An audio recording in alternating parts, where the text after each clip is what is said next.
In the beginning, God created the world. He created man in his own image, and man rebelled against him. God soon grieved the day he had created man and sent a flood to destroy humankind. 400 years later, God made a promise to Abraham that through him, all the nations of the earth would be blessed.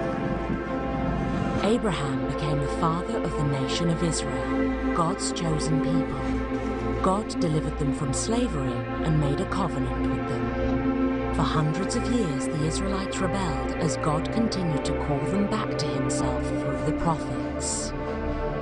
God stopped speaking to Israel for 400 years. The world waited to hear from him again.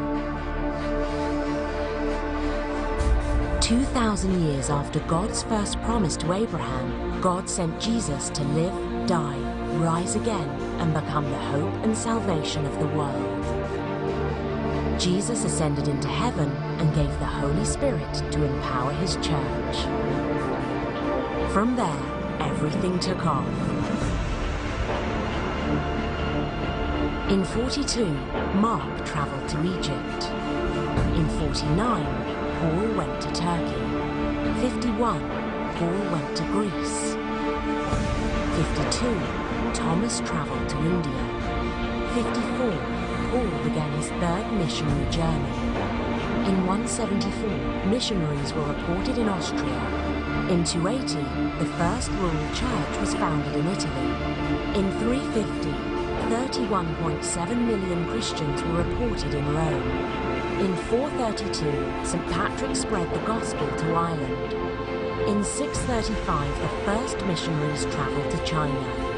In 740, Irish monks travelled to Iceland.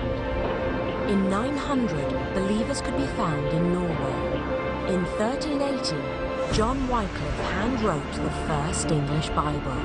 In 1498, believers could be found in Kenya. In 1501, Spanish missionaries were sent to America to teach natives. In 1537, the first American natives were brought to Christ. By 1554, there were over 1,500 converts in Thailand. In 1663, John Eliot translated the Bible into an Indian language.